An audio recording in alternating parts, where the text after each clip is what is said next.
Okay, the time is 8:23 p.m. and we are now reconvened in open session.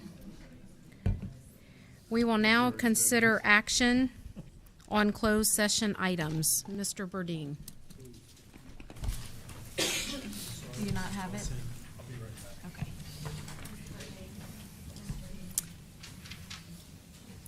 Mrs. Kaiser to the rescue.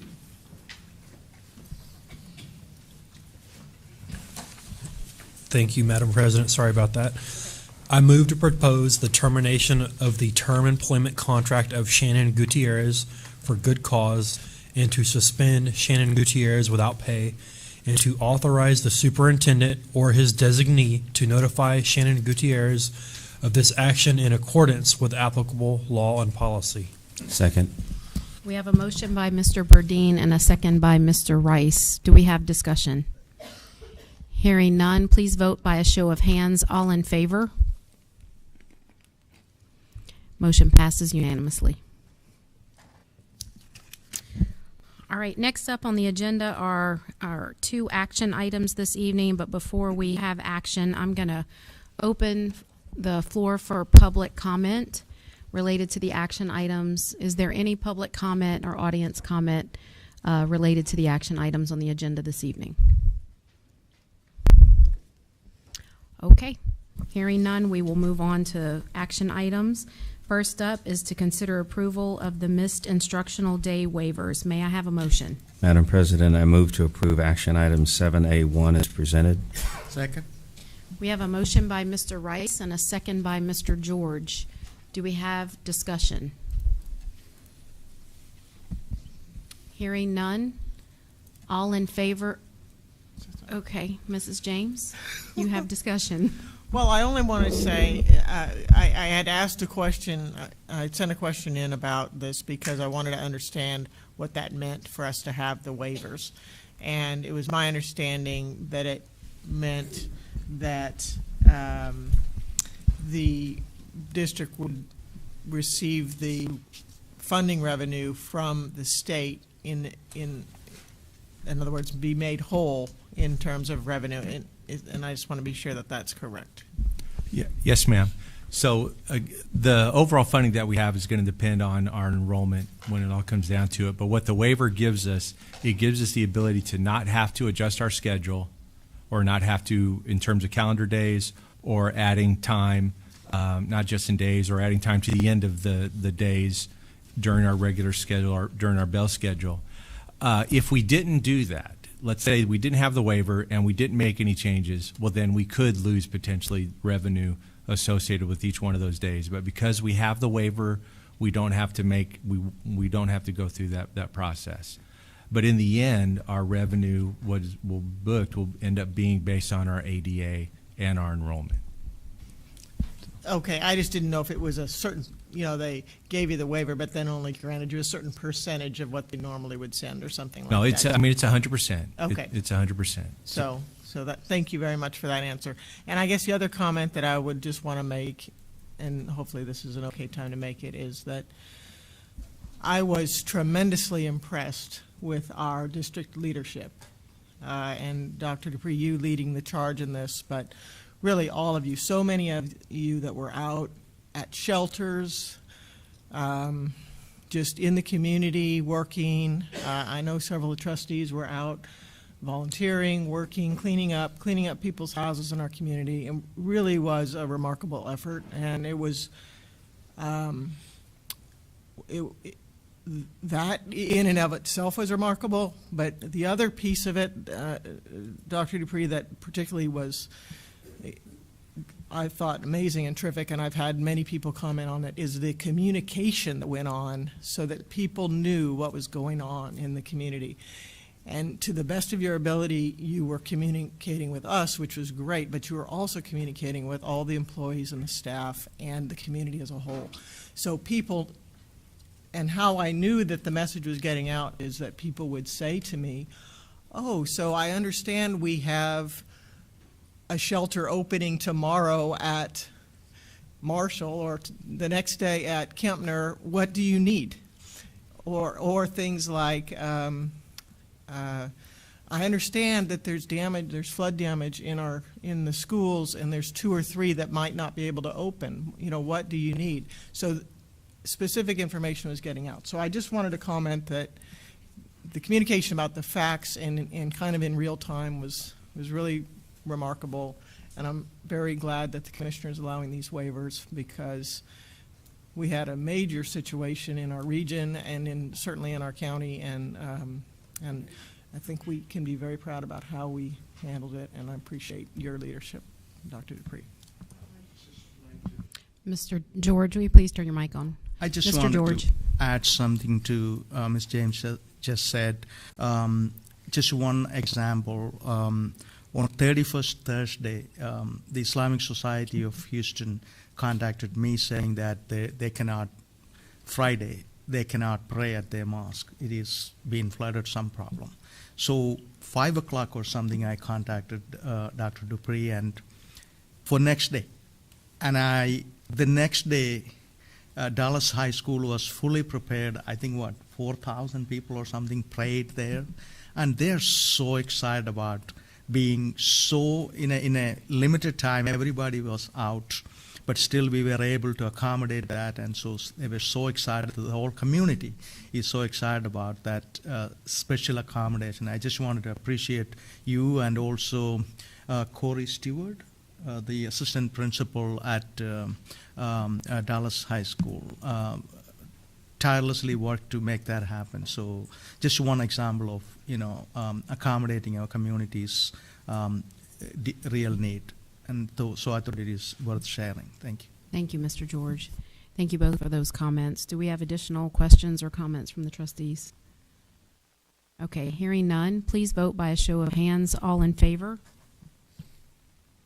Motion passes unanimously. Second up this evening is consider approval of the board resolution authorizing compensation for our staff during an emergency closing of the district. May I have a motion? Madam President, I move to approve action item 7A2 as presented. We have a motion by Mr. Rice and a second by Mr. Rosenthal. Do we have discussion?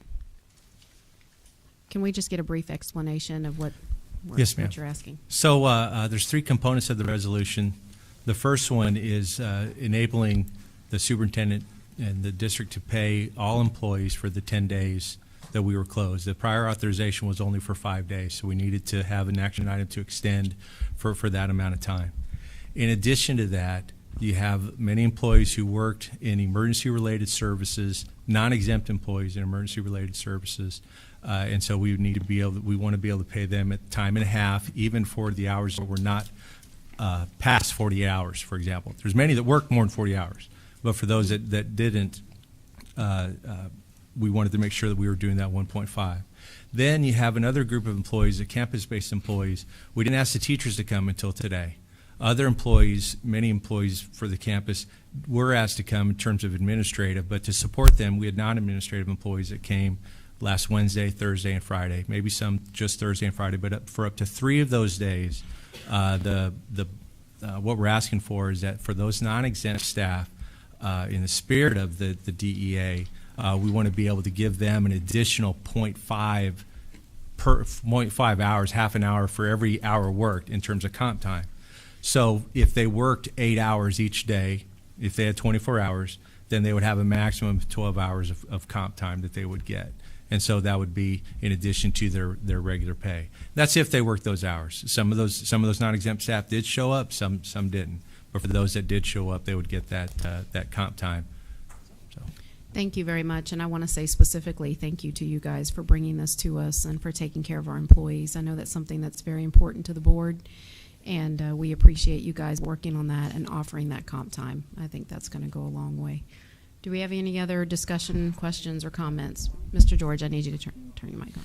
I have Yes, one sir. quick question, Dr. Dupree. I had a couple of parents asking me about we lost 2 weeks of instructional time, and you sent us an email saying that we have a plan to recover that. Would you, I mean, if it is not too long or, so would you mind saying or explaining how that's going to be done so for the sake of people who are watching or people, the public?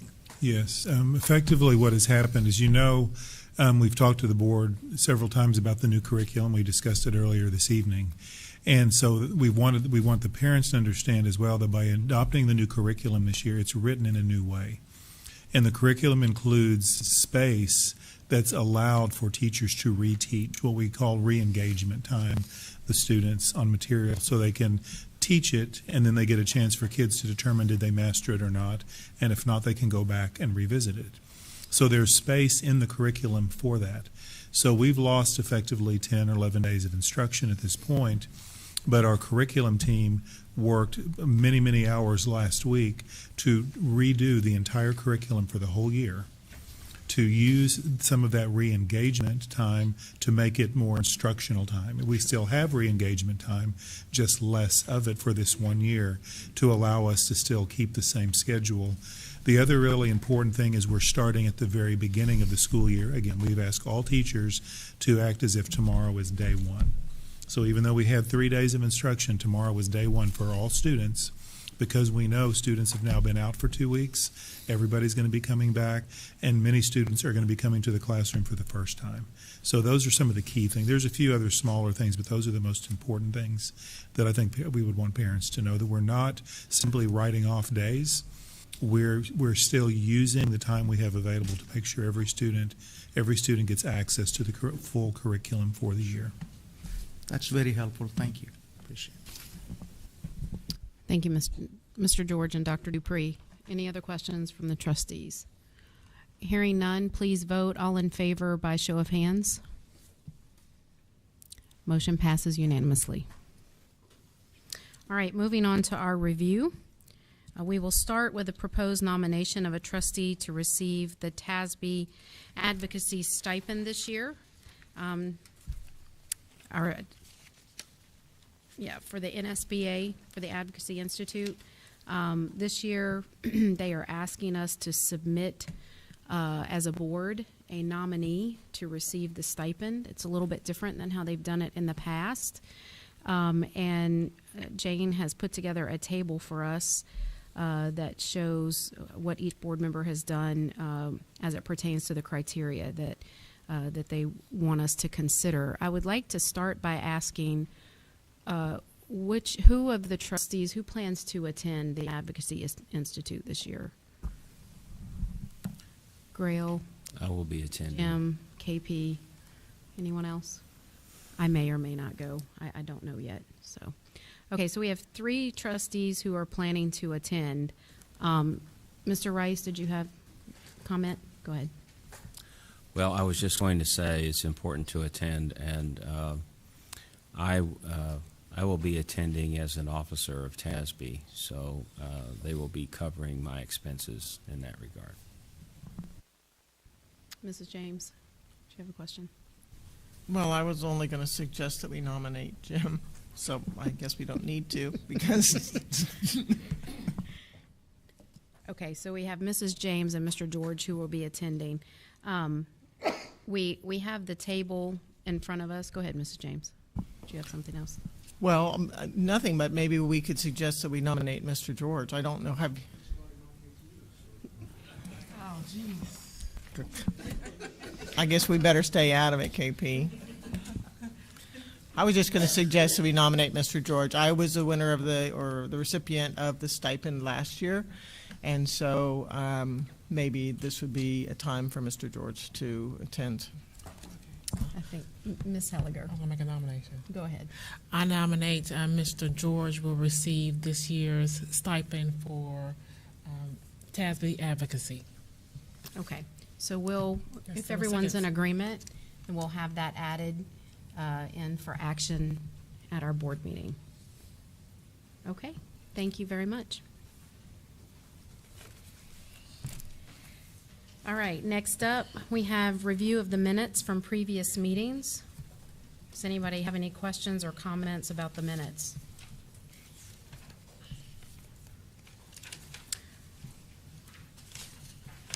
Okay. Next, we will be reviewing purchases exceeding $50,000 that are under our board goal 1. So we're going to start with classroom instructional learning materials, equipment, supplies, and other related materials. Did we have questions from the trustees on this item?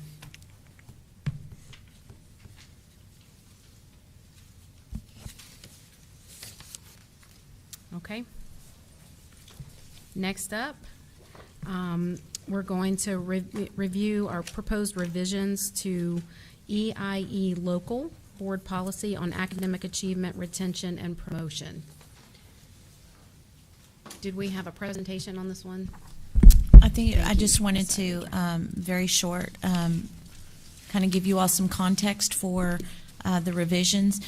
The revisions to this policy at this point are really to address an immediate need. In moving to the universal screener, we needed to address that in policy because the policy specifically stated the use of the DRA, and although we'll use the DRA, the broader universal screener will be used. So on page 3 of 8 were the primary reasons that drove the adjustment to the policy. And we're addressing the promotion of grades 1 to 2 and grades 2 to 3 on page 3 of 8. In addition to that, we went ahead and drafted the philosophy statement, so you see the changes there. And then we adjusted the verbiage for some of the definitions associated with mastery, grade advancement, testing, and the section on standards for promotion.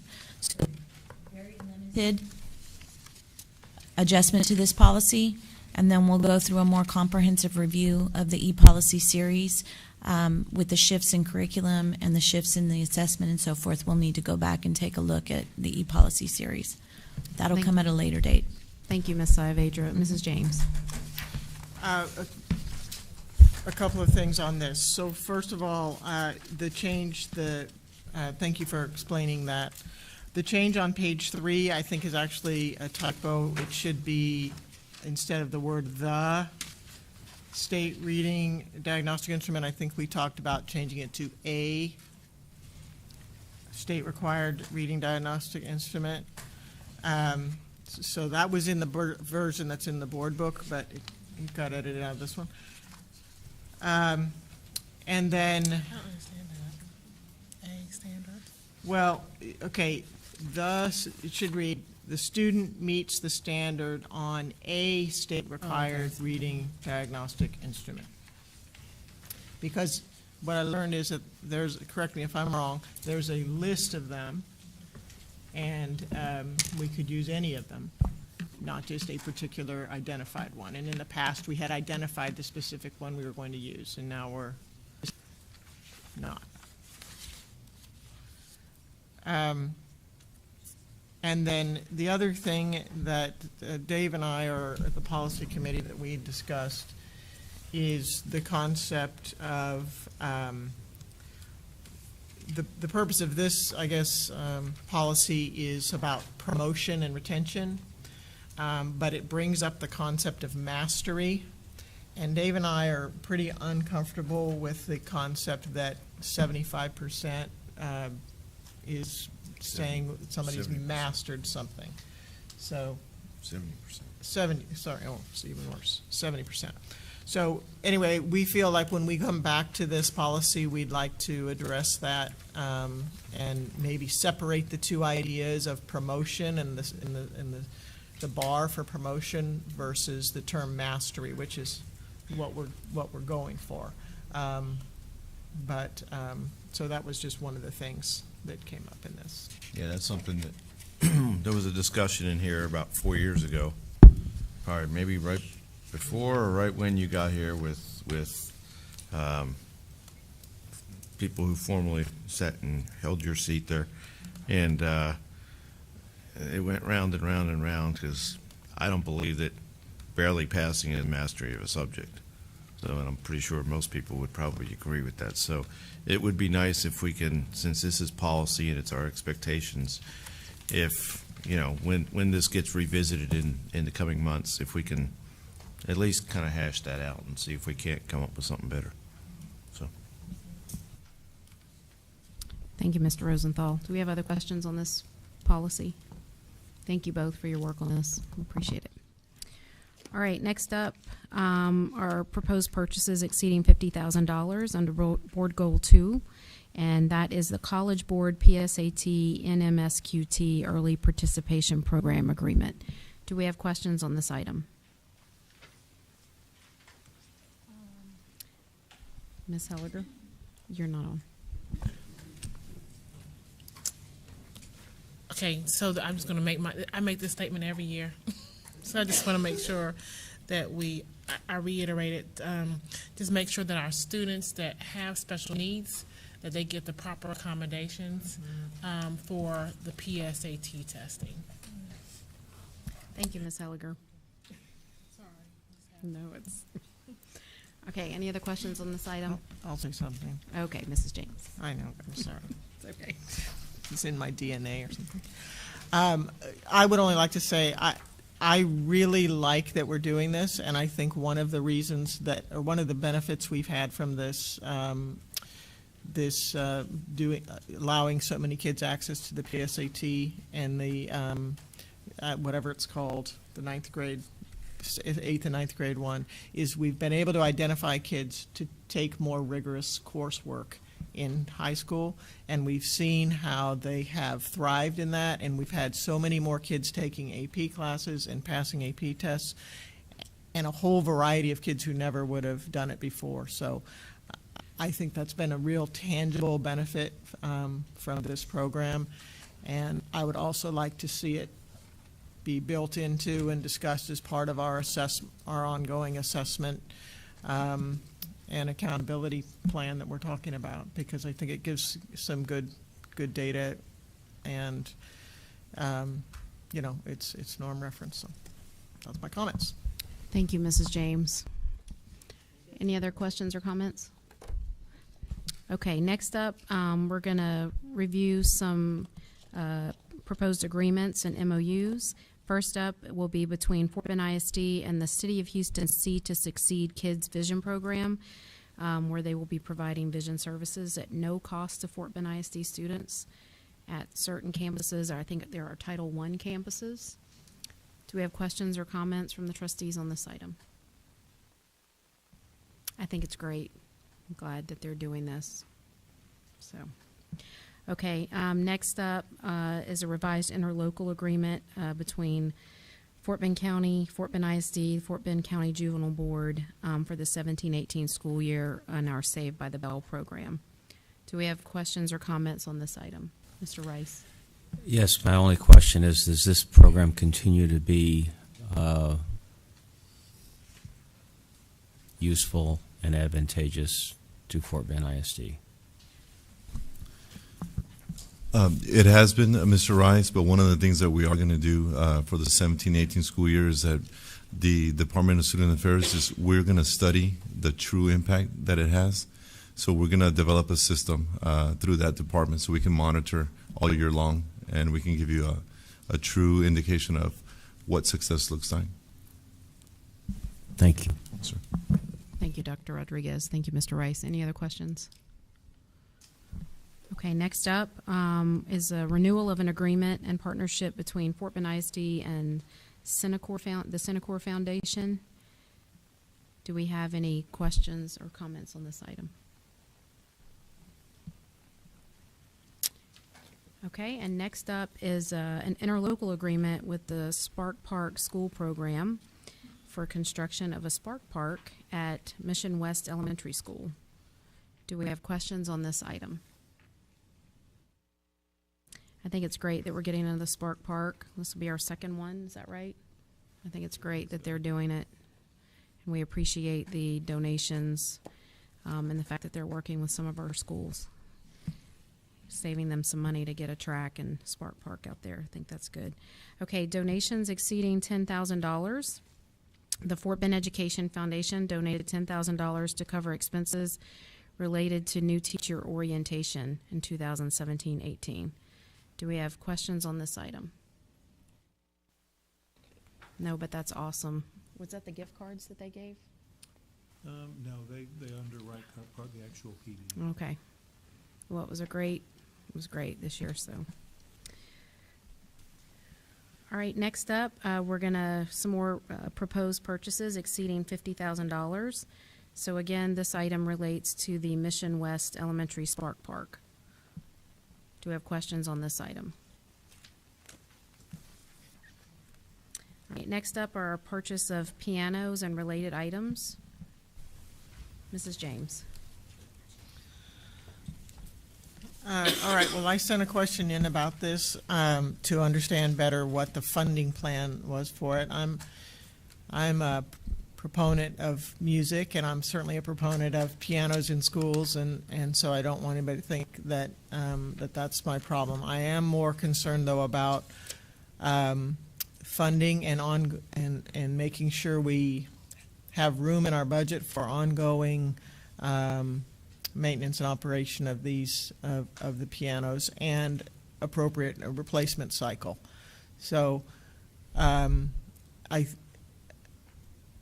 there were several funding sources listed, so, and I can't remember now. I know you answered the question, but I can't remember the answer. So could we go over what the funding plan is just briefly, and then I may have another question or comment. Yes, ma'am. So in our, one of the things, you know, we learned is, in looking at this, is that up until now, the general fund has only been used to fund the tuning of the instruments and the movement of them between campuses whenever one may have just totally failed and they need it to pick up the slack over there. New pianos have been added at every new campus throughout the years, funded by the bond program. But the general fund up until now has not been used to fund new pianos in any way. There has been no replacement plan. And so it's been Mr. Drew's hope that, you know, it was something that he, you know, I don't know if it was really discussed in Bond 2014. I don't remember it being discussed. You know, that we've talked about instruments, and we have put in a plan for instrument replenishment, you know, for several $100,000 per year that didn't exist a few years back. But we haven't touched the pianos yet. And so they did an assessment last year. You know, that was done, and they realized, you know, we have a couple hundred pianos, you know, that really could use some significant upgrade. And so with that kind of money, really, we're in a situation, especially with the pressure on the general fund, you know, to just look at bond funds.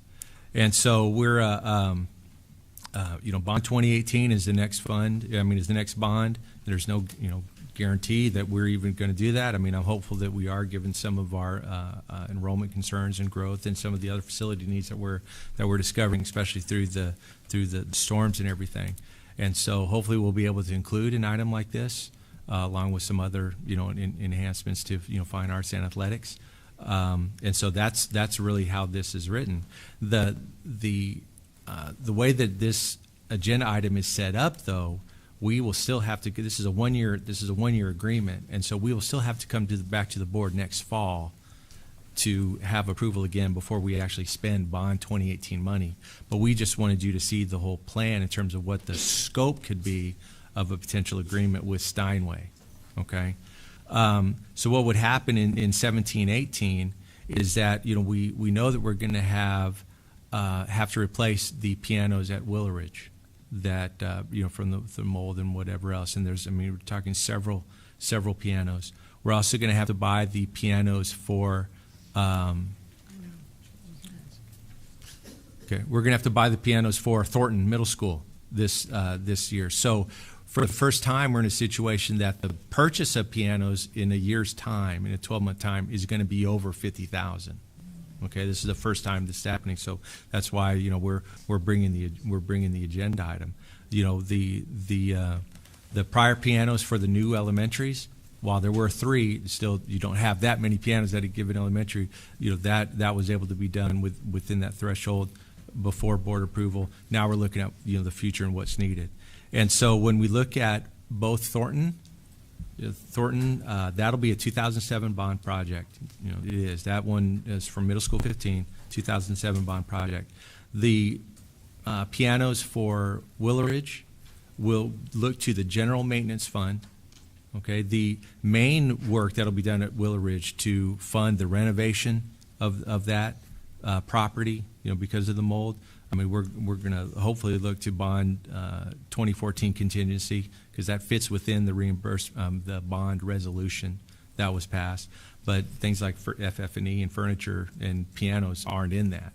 And so we're going to have to look to the general maintenance fund, those committed funds for those kinds of things. So we'll have to do that for what's coming forward this coming year with Thornton.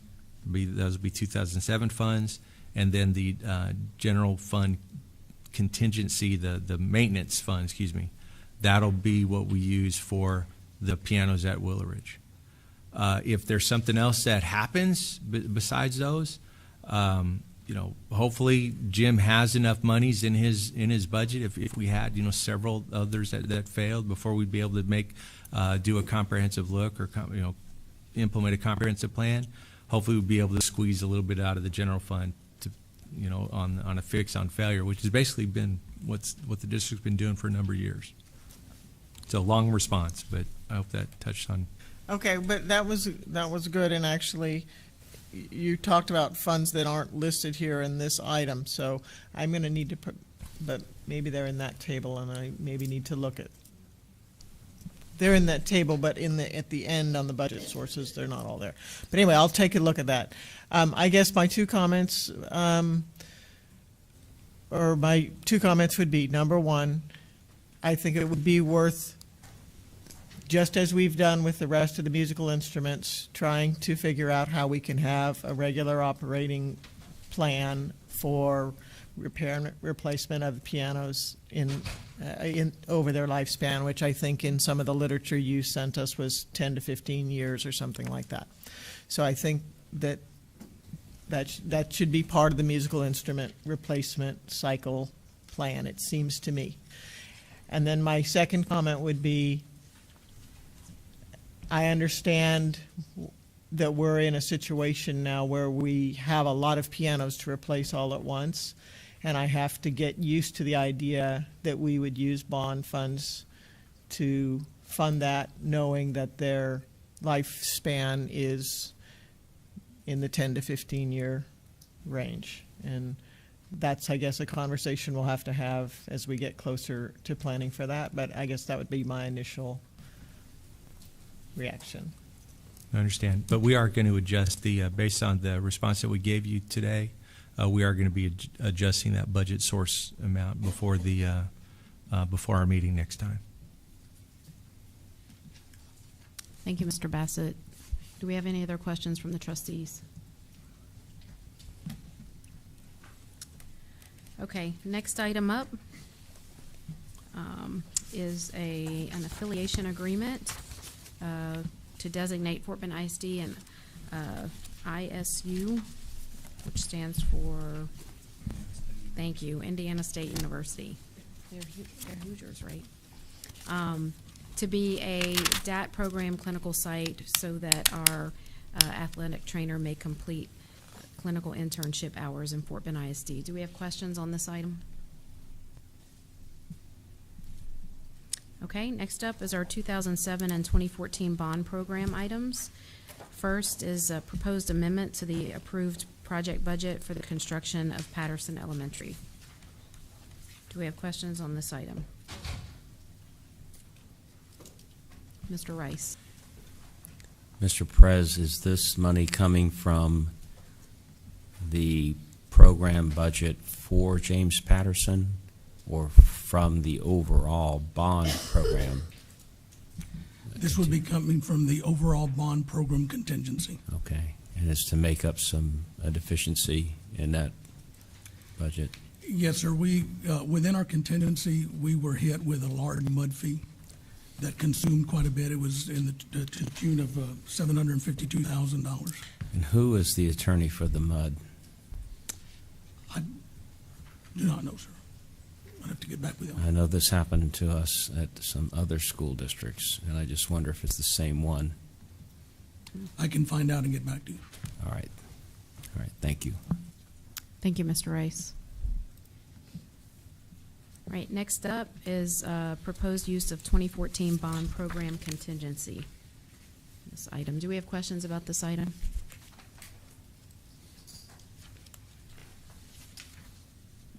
All right, next up will be Another purchase exceeding $50,000, the professional services for a facility needs assessment plan. Do we have questions on this item? Mrs. James. Well, I think as we said last week, I think this is a great idea. I'm really glad we're doing this. A question that occurred to me when I was reading about it, though, was how are we going to be able to assess for 21st century learning environments and needs? How are we going to be able to assess our innovative learning spaces? And then come back to, well, we haven't discussed and looked at the secondary ed specs yet as a board. I'm sure you guys are discussing them, but we haven't talked about them. And so to me, to understand what we're asking for, and then in turn what we're going to get, and then in turn what we're going to develop a capital plan from, as I understand how it's going to go, I really feel anxious about understanding what the secondary ed specs are, and I'm not sure what the timeline is. And so that's my first part, is the ed specs, and then again the 21st century and innovative learning spaces. I don't want us to get behind in that, and I have some anxiety in that the world is changing quickly, and kids are learning in different ways, and we need to, I want to be ahead of the curve on it, and I don't know how to get there. Yes, ma'am. So the scope of this work does include further development and refinement of our elementary ed specs based on what we've learned from, building 3 elementaries plus just changes as you just stated. So that is very closely tied and is included in this scope of work. In addition to that, we've also included working with our draft middle school spec and then also the high school ed specs. So this proposal includes all of that because it ties together very closely. And in order to go ahead and get a good facilities assessment, obviously, the firm needs to know what it is that we're designing towards. So we thought that it was best to include it all with the one firm so we could get it done. And then when we have it at a point that we're ready, we'll bring it to the board, as a draft, present it to you all to make sure we're heading in the right direction. And then we would, continue to refine it from there, make adjustments. And at the end, we end up with not only the facilities assessment, but actually getting all of our ed specs, up to par.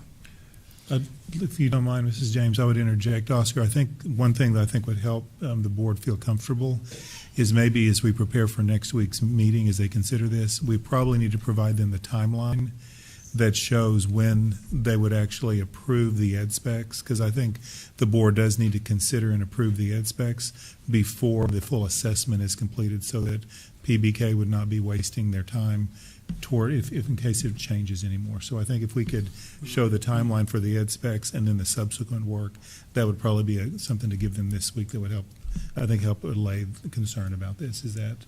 Am I accurate? Yes, I think that would be great. But I also would just say that I think my recollection when we did the elementary ed specs is we kind of, I won't say it was a philosophy, but it was sort of some overarching principles and concepts. And I almost feel like the board needs to kind of take a look at that pretty darn soon to make sure that we're conceptually headed in the right direction, because I would hate to get too far down the timeline and then we don't have the philosophy, if you will, correctly defined. And the board may need to be educated a little bit on what's out there is the other piece of it. We may not have all the information we need to be able to make good decisions. We do have the profile of a graduate, so that helps some, but I just feel some angst about this. And yes, I would like to do this facilities needs assessment, but I want to get the most value for it and the most benefit. So I think that we're in a good place to have the conversation with the board, because this time we're not starting from scratch. The board adopted a philosophy when you adopted the elementary, and that philosophy would transcend all 3 grade levels. I think. But I see your point of just kind of refreshing that, making sure that's still the philosophy the board wants to operate from. So I do think that would be an easier conversation than it was, because there was a lot of dialogue building from scratch the last time. So I think we can definitely figure out a way to get that in an upcoming agenda to get the board's feedback and guidance, and then we can kind of guide. But I think the timeline's a good place to start, including that piece of it. So we'll kind of be able to work with the firm and with the board to make sure we're all working from one accord. Yes, sir, and we can go ahead and develop that timeline and send it out in a memo if you'd like. Well, and one of the things we did last time too was I think groups of us met at different times and gave feedback and input in developing those ed specs. Because I know Mrs. James and I were part of one of those groups that went in together, and that was helpful to engage the board along the process, and then we could come back together in an open meeting and kind of all talk about it together, but we were able to give our individual feedback just to kind of give some guidance in that. And I don't know if that would be helpful this time or what's the best way to do it, but Well, that always helps to move the work along, to do committee work like that, because then we're not waiting for big board meetings. Right. So we'll definitely incorporate that strategy. Mr. Rice, did you have something on this? Thank you. I would like to echo Mrs. James' comments. I think they're on point relative to the ed specs for secondary campuses. I think that needs to be done sooner rather than later. And my questions are, with this life cycle assessment, well, is this going to be a life cycle assessment, Mr. Perez? Yes, it is, sir. So they'll look at all of the systems in the schools. That is correct, sir. And what about the kitchens, for example? Yes, sir. Kitchen equipment's Okay. going to be looked at. And educational adequacy. I mean, we have schools that range from brand new to over 60 years old. And Correct. the old ones don't have all the same things the new ones have. How long do you anticipate the assessment is going to take to complete? Carolina, can you help me on that? I may-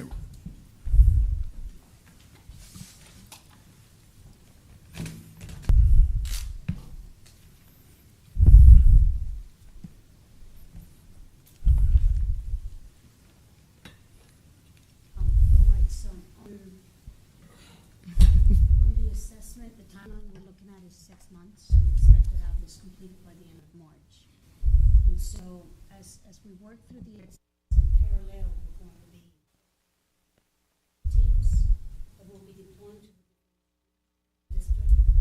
So as we assess, working on refining the aspects so that we want to have a clear standard of what we want to follow as a district, and then at the end we can make sure all these repairs or replacements according to that standard. So within 6 months. Okay. And where will this information reside? In what type of database? So this time around we're looking at an open protocol system, so we're working with Access and Excel. Access and Excel. And will you keep it on the district file server, or will it be in the cloud somewhere, or how will you access it? And the second part of that question is, once the assessment is complete, and as you, will you be able to do two things? Make queries, such as how many roofs in Fort Bend ISD will reach the end of their useful life within the next 3 years, queries such as that. And then as those roofs are replaced, will you update this database so that you always have a certain horizon to be looking at? And what is that horizon? So what we're currently exploring right now is seeing if there's an extra module in school. In what? School. School. Software we're using. Okay. Facilities right now. That's a maintenance program, isn't it? Correct, and there's a module in there that we can utilize, and we're currently meeting with school representatives so that we can evaluate uploading this database, Excel database, into school community. It will allow us then to keep track of life cycles that need to be replaced and so forth, so that we're really advantage of this data. It becomes stale. Can you use the Access database to do that, even if it won't work in School Dude? Yes, sir. In my experience is that they don't always work that well when you try to load it in there. Okay, thank you. Thank you, Mr. Rice. I have a follow-up question. I think I heard you say that we're going to be developing the ed specs while at the same time doing the facilities assessment. Is that what you said?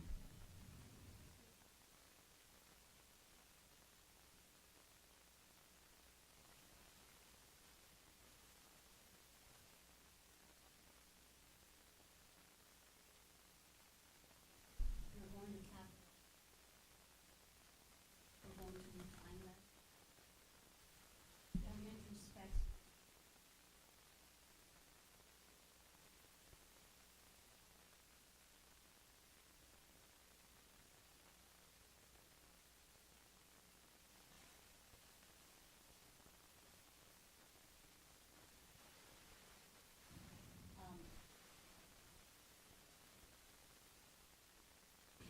Okay, so there may be items that, so I'm just going to express this concern, and I think that this is what Mrs. James was referring to, is that as a board, we want to make sure that the ed specs are in place before we get too far into assessing things that the ed specs will impact.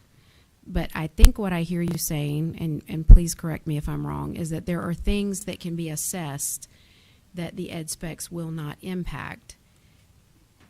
Okay. That is correct. And when we're talking about parallel, we can go ahead and do exactly what Ms. James brought up, and is to go ahead and be working with y'all on that while we're gathering all this life cycle data and everything. So we're not going to be losing time by doing this. We're going to have different teams working from different fronts, and then it all comes together at the end. So that's a good point, and I just wanted to make sure that we were all understanding fully what we were talking about, and I think that the timeline will help a lot, because then we'll be able to visualize the work that's being done and how the ed spec development fits into that. So I think that'll be helpful. Yes, ma'am. And we also have Mike Gromley and Todd Spohr here with PBK. If y'all have any questions of them directly, they are the experts in that area. Okay, great. Thank you. Thank you both for being here. Appreciate that. Okay, are there any other questions or comments from the board members? I wanted to make a comment that I really like the idea of having committee style, because I need to get educated and updated on what it is that we're doing. And then to reiterate what Mrs. James said, and I think all of us are trying to say, but I really see the vision of our district much different than the way it is today. And I want to make sure that that's fully communicated once again. So I think there's some tough conversations to have in the near future. Thank you, Mr. Burdine. Okay, thank you very much. Thank you, Ms. Fazzetti, for being up here. All right, next up is our proposed 2017-18 budget amendment. Do we have questions on that item? All right, next is our consideration of an order authorizing the redemption or purchase for cancellation of outstanding Fort Bend ISD variable rate unlimited tax school building bonds. Yes. Yes, sir, Mr. Rice. Mr. Bassett, this is what Mr. Frells and Mr. Villasenor presented to us the last time we met. Is that correct? No, sir. Actually, No. This is a different item. This is for the early payment of debt. The last time we got authorization for that was Commercial paper. for the commercial paper refunding. So this is for the early payment of debt, 11.5 million, and that helps fit into our calculation for the 26 pennies. Okay, in terms of being able to, sustain that rate and justify that rate at this time through the truth in taxation calculations. And so, we're being able to, pay off that this much early, which is something we always want to try to do. Keep that debt down as much as possible, and then it fits in within our calculations. Very well. Thank you. Thank you, Mr. Rice. Okay, next up is a proposed resolution adopting the combined ad valorem tax rate of $1.32 per $100 of valuation for Fort Bend ISD for the 2017 tax year. I'll say that again, $1.32 which represents a 2-penny decrease. Did I say that? 2-penny decrease in the total tax rate from the 2016 tax year. Do we have questions or comments from the trustees? We appreciate that. Did I say it loud enough times? Do you want to say something for us, Mr. Bassett? Remind us. Turn your mic on, please, sir. Yes, ma'am. We have just 5 slides that try to keep it short, but we do need to, there's a couple of things we need to discuss related to the tax rate. And so Ms. Edgar's short presentation, she's going to be up there, and she'll also introduce a couple of our experts that are here to help us with this. So Dina, if you want to go ahead. Yes, good evening. As Mr. Bassett mentioned, tonight I'll be providing a real brief presentation on the adoption of the 2017-2018 tax rate. And also, we'll be providing information related to the reappraisal process on property value where the governor has issued a disaster. Just as a reminder to the general public, I think it's important to recognize that the district must adopt 2 separate tax rates. One tax rate is for the general operating budget called the maintenance and operations, and that's considered the M&O. And the second is for the district's debt service fund, which is referred to as the interest and sinking or INS fund. So on June 19th, the district adopted a general fund budget of $633.3 million and a debt service budget of $86.5 million. In order to support these budgets, we're recommending a tax rate of $1.06 for maintenance and operations and 26 pennies for interest and sinking. This results in an overall tax rate of $1.32, which does represent a 2-penny decrease in the overall tax rate from the prior year. The district has complied with all the publication requirements and formatting prescribed by law. Okay, so while the district is decreasing the tax rate by 2 pennies, the impact of the average homeowner is actually an increase of about $9 per month or $112 per year. And that's attributable mainly to the increase in property values, which actually were very modest this year at only 5%, where previous years, the past several years, have been double digits. So it's only 5% this year. This chart does represent Fort Bend ISD's tax rate for the past 14 years. As you can see, the district hasn't had a change in the tax rate since 2009, and that's only 2 years after the mandated tax compression.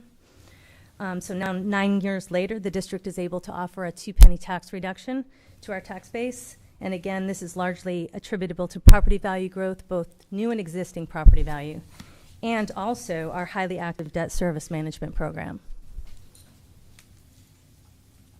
This table details Fort Bend ISD's position in tax rate as compared to other greater Houston area districts. This is sorted by total tax rate. It's the column at the right, highest to lowest, and then by district alphabetically. So based on these results, Fort Bend ISD has the 4th lowest tax rate out of 25 surrounding area districts. And that brings us to the process of the reappraisal of property in an area where the governor has declared a disaster. So Fort Bend County was among 39 counties designated in the major disaster declaration issued on August 25th. The appraised value of properties for 2017 is set based on homeowners' condition as of January 1 of this year. So property is appraised every year on January 1st. So if there was recent flood damage to a home that was not repaired by January 1st, 2018, that would be reflective in next year's tax value, property value. Taxing unit can request reappraisal of property in the area of a disaster pursuant to Section 2302 of the tax code.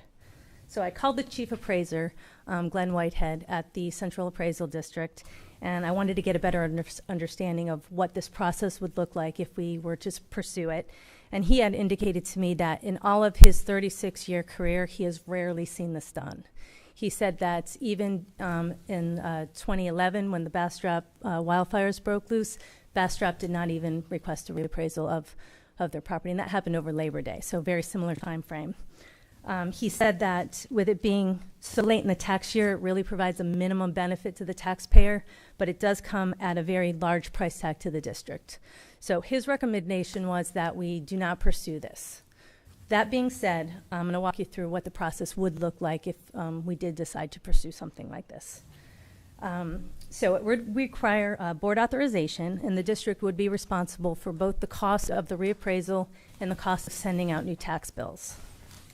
The appraisal is estimated to cost about $14,000, but it would be prorated with other taxing units that also would request a reappraisal. And Steve, did you want to talk a little bit about your information on the county? I've been talking with Mr. Glenn Whitehead about this, and so the county is discussing the reappraisal process. They're the only entity right now that is looking seriously at it.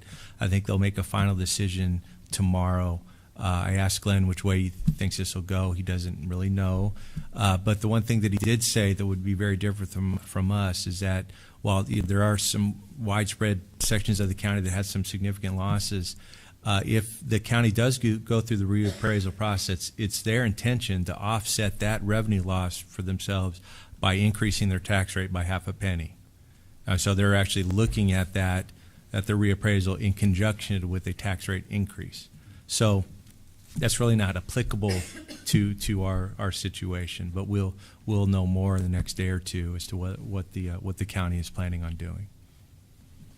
Okay, so again, the cost of the reappraisal is about $400,000, and then the mailing of the corrected tax bills would cost $2.77 per parcel, which for the whole tax base that would come out to be about $500,000. That being said, only the properties that have damage would be eligible for a reappraisal. So how it works is the Central Appraisal District receives notification on damaged property. Then they would conduct their field work. Well, homeowners would then receive a notification of the reappraisal process. Then they would conduct field work, and that could take anywhere between 3 to 5 months to finish. After that, new values would be determined, and then corrected tax bills would be mailed. There would be a short protest window for property owners, and then refund checks would be cut at that point. The reduced value only applies to the days following the damage from the disaster. So in this case, it's only about 4 months. So the original assessed value would prevail from January 1st through August 27th, and then the new appraised value would be applicable from August 28th through December 31st. Mr. Whitehead also indicated that most homeowners will repair and rebuild by the new tax year beginning January 1st, 2018. And in a lot of cases, the value would exceed the original assessed value from the prior year because of all the upgrades that would be done, and everything would be new. So in the event that that's not the case, of course, a reduced value would be assessed for the next tax year. So overall, a reappraisal at this time would result in a minimum benefit to the taxpayer while putting additional strain on the general fund and the debt service revenue streams for 17-18. And this evening we do have Mr. Mott and Ms. Humphrey from Purdue, Brandon, Fielder, Collins, and Mott present to address any questions that the board has specifically related to the reappraisal process. Thank you both for being here this evening. Thank you, Ms. Edgar, and thank you both for being here. Mr. Rice. Yes, Ms. Edgar, I'm trying to understand slide number 6. Am I to understand that the governor has said we could have a reappraisal done of homeowners who were impacted by Hurricane Harvey? That's correct. And what would the purpose of that be?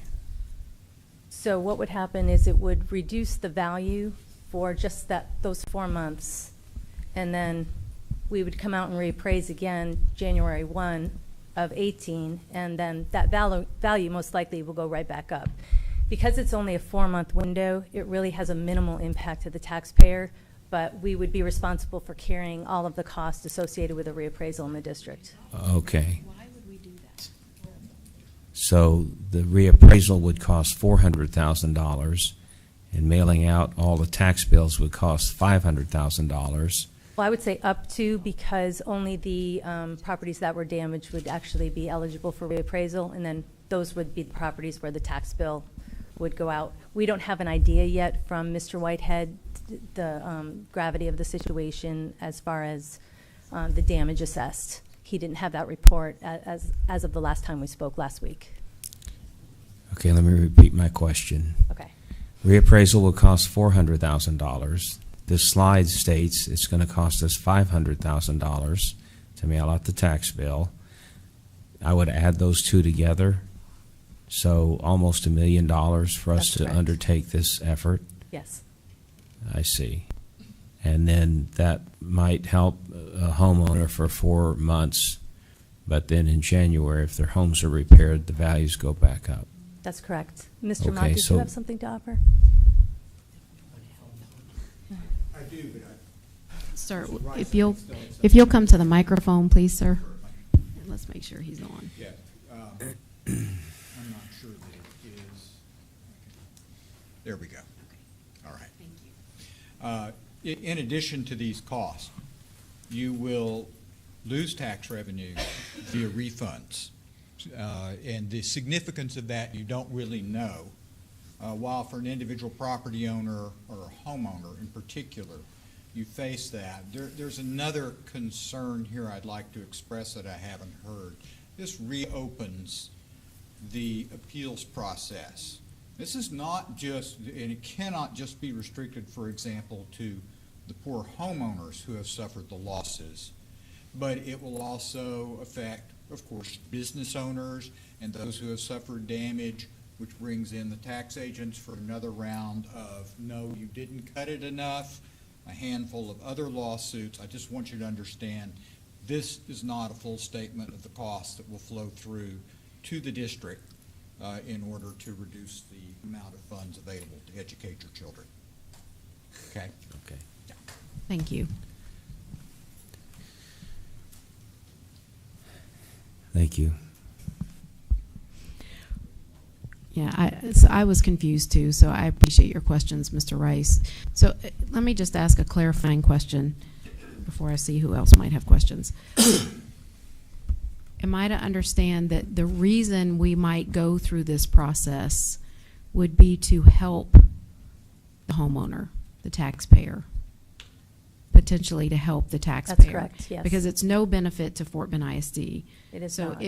So the reason the county is considering this is to potentially help the residents, but then there would raise the taxes to, is that Yes, correct? ma'am, that's exactly right. But we didn't want necessarily, we brought this to the board tonight because we knew that the county was looking at it. We felt it was worthy of a few minutes of discussion, but it's not something that administration is recommending. Okay. Okay, thank you. Do we have other questions from the trustees? Mr. Rice, are you?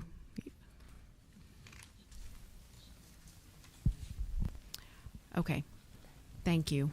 Thank you. We'll move on for now. We may have other questions to ask about that at some point. Okay. Let me say again, a 2-penny reduction in your tax rate. We'll just end on that note. Okay. Next up is to review a proposed resolution approving the 2017 tax year tax roll based on the certified 2017 values.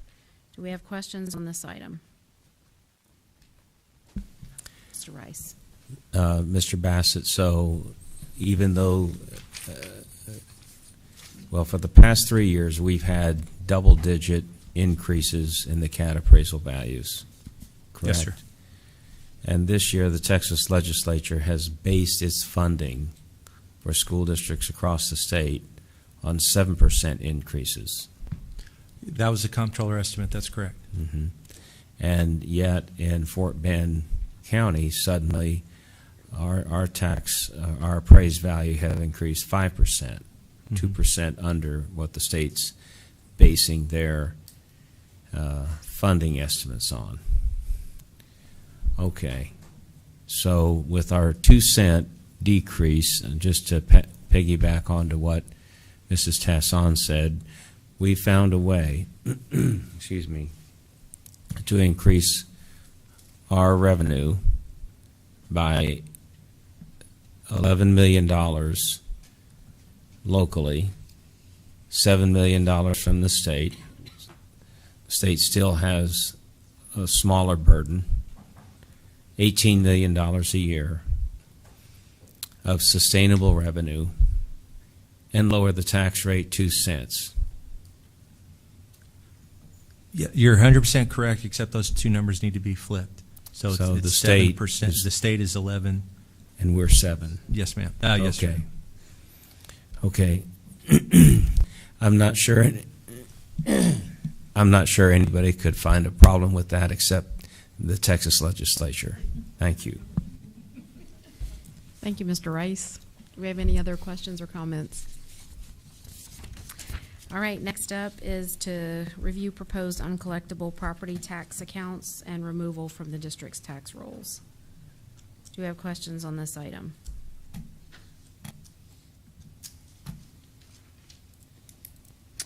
All right, next is a proposed consulting services agreement with Hag Engineering Company for forensic services, forensic engineering.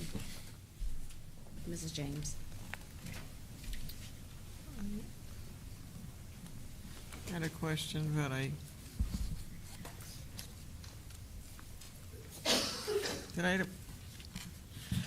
think my question was about the funding source for this, and it says in the item, it says general maintenance fund, and I didn't know if that meant general fund or the major maintenance fund balance fund. Miss James, we're going to adjust this as well. Really what needs to happen with this is that the engineering needs to follow the funding source of the project. Okay, so I mean, if the project is being done and it's a bond 2007 project and the forensic engineering is with that, it would be part of that cost. Same with, bond 2014, any project in the future. Okay, so it's complicated. But so it will go as their services are needed, then that's how it'll, I guess. Okay, I'll think about it and soak on it, and I'm sure it'll. Okay. Thank you, Mrs. James. Okay, next up are purchases exceeding $50,000, and first is approval of a contract with CNG for America to provide compressed natural gas, fuel delivery, and infrastructure-related expenses at Hodges Bend. Do you have questions or comments on this item? Yes. Mr. Rosenthal. So this is the expense that we're being asked to approve is for the $120,165, correct? That is correct. Okay, and that's for basically the facility to put in the line that will fill these buses. Correct. This is for a slow fill system. Right. But that does not include the cost of the gas, obviously. That's in addition to that. Correct? That is correct. Okay. So, and this is just it's basically a one-time thing. Once they put that system in, that allows us to take the gas, to purchase the gas from these guys on an ongoing basis until, we come up with some other solution in the future. Yes, sir. What this does is it allows us to go ahead and with the 30 buses that we have, actually gather data and then decide how we move forward Right. as we bring additional buses in. Right, because we're still trying to find out what we really need. That is correct. Okay. And so in the future, should we come up with some other solution where we actually put in our own station there or something like that, this line can still be used to fuel buses? That is correct. Okay, so it's not like it's something that's going to get thrown away after a year or two. No, sir. Okay, good. Okay. Thank you, Mr. Rosenthal. Do we have additional questions? Yes, Mr. Burdine. Mr. Perez, it says slow. Is that literal, a slow fueling system? And the reason I ask that is so if we upgrade the system, will it be able to, I guess kind of piggybacking off what Mr. Rosenthal said, will it be able to handle a fast system if that's what it's called? Well, that would be a different system, but in this particular case, what it is, this is overnight filling. So in other words, when the buses come back to the yard, then they would be hooked onto this manifold. They'd stay hooked up overnight. When they come in the morning, they get out, and so it fills it. The one thing about this system also is that it doesn't fill it to the full capacity because it's not compressed. And that's a fast fill system is basically a compressed system where you go ahead and bring it in at higher pressure, additional volume to be able to fill the buses with more fuel. But this is a means for us to not have to have the deadhead mileage to go to a station and fuel and then, drive back without kids. That would happen at our own facility. So it's limiting our capacity as far as how many buses we could run off of a slow system, essentially. Like we couldn't have 100 off of this one system then. Not off of this one system. I mean, you could add, additional overnight type filling systems, but with the data we're going to collect here, then, and as we expand, we feel that we can go ahead and make the right decision on how it is that we move forward. And eventually, I would see as we bring additional buses that we would go to some type of compressed system. And as far as maintenance is concerned with these buses, once we go to this, does that include any extra precaution that we need to take inside of the actual facility that repairs these buses, or this is just fueling?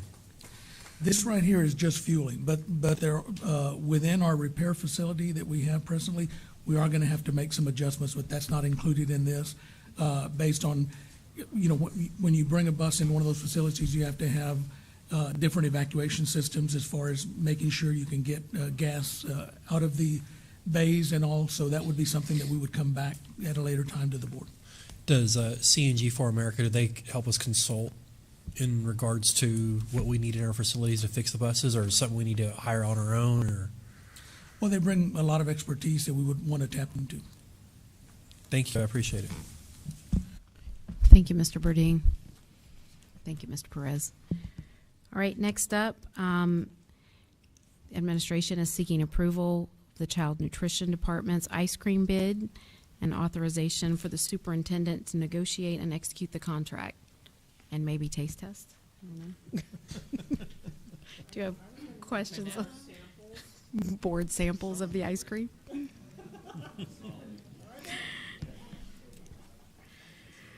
So that was our only question on that one, is can we get samples? Is it vanilla?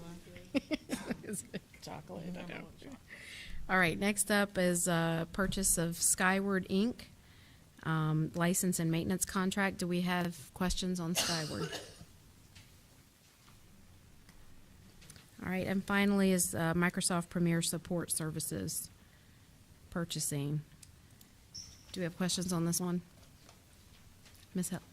Yes, Ms. Helliger. Just curious, because I know we do this every year. Are these contracts have to be on a yearly approval? No, they don't. Mm-hmm. No, they don't. But however, what we want to do is get them to a point where we do as needed in terms of services that we require of us, Microsoft. So I like to do it just year by year, so that way we can see how much we use. This is professional services that we request of them. Now, as for the licenses, it's multiple years. We should do multiple years so we can get better discount on that. Okay. All right. Thank you. Thank you. Thank you, Mr. Pham. Ms. Helliger. All right, and last up this evening is proposed staff additions for the Child Nutrition, Extended Learning, and Design and Construction departments. We have a marketing coordinator for child nutrition, assistant director for extended learning, and logistics specialist for design and construction. Do we have questions? Mrs. James. Yeah, it's, well, first of all, when I was saying all the great things that our administration had done this last couple of weeks, I neglected to mention the facilities and operations group and all the tremendous amount of work you guys have done on assessing buildings, visiting buildings, cleaning up messes, procuring equipment to do all of that, and thank you very much for doing that. And I know that our staff and our students especially, and our community members, and probably most of all our parents, really appreciate that because they're excited for their kids to go back to school. So thank you. And then related to that, because one of the, in this agenda item, one of the people mentioned was the logistics specialist, which, having watched a lot of these buildings being built and this whole thing going on, the bond program going on for a while, I can see why this is a need. But you mentioned in here about the repair of Wansegeen Elementary School. So I wondered if you could give us an update on the extent of the damage there maybe, and what kind of plan or timeline it might be for that to get back online. Yes, ma'am. Once again, was the one school that actually did take rising water, anywhere from 4 to 8 inches, within the interior of the building. We went ahead and brought in a remediation company immediately and started work. I was there Saturday walking through it. We have about 2/3 of the building with 4-foot cuts already out. We've removed all the floor tile, carpet, and we're just meticulously moving, through this. So the part that we don't have yet is the putback. We're looking at that. We've gone ahead and engaged the original architect to assist us because they have the most information on the building. We want to be able to go in and restore this building to as new or better condition than what it was. It's the timeline right now, just preliminarily, is definitely going to be through December, and it may go a little beyond that. As we get additional information, then I'll update y'all. But it is it's literally doing, if you can imagine, 4 foot from the floor up, all the flooring and everything else, and having to do a complete replace on all of that. It's pretty intensive. Thank you, Mr. Perez, for the update. Okay, last up, we have, do we have any audience response to the agenda this evening?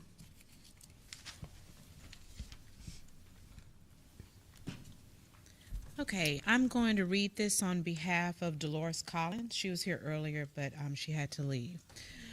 Good evening to the board. I wear many hats in Fort Bend ISD.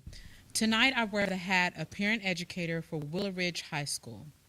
When Willow Ridge was given the definitive word that the school will not be able to open on time for the 2017-2018 school year due to mold infestation, many of us were devastated. Little did we know that we would start our school year on the campus of our perceived rivals, Marshall High School.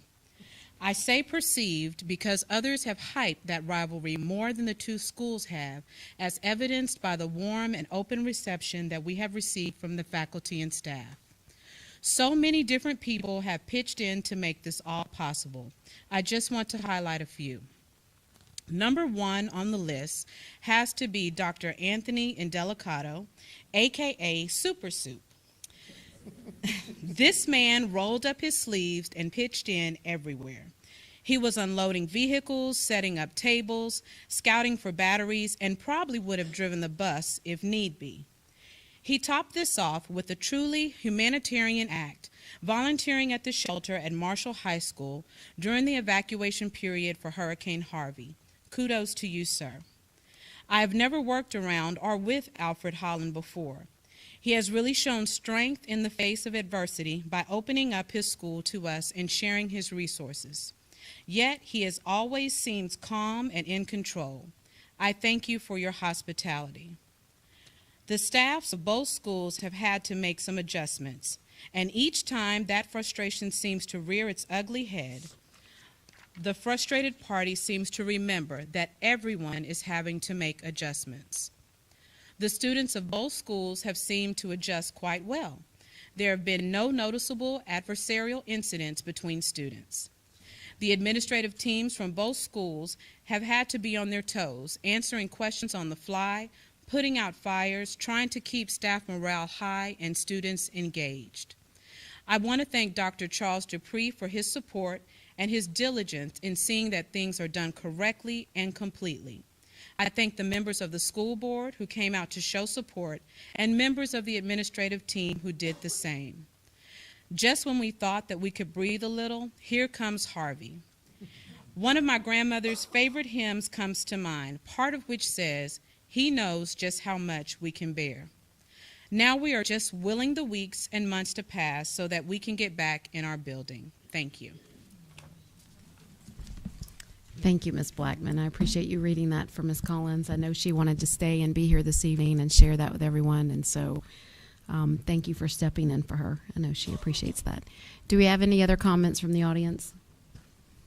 All right, hearing none, I'll entertain a motion. Ms. Helliger. I move that we adjourn this meeting. Second. We are adjourned.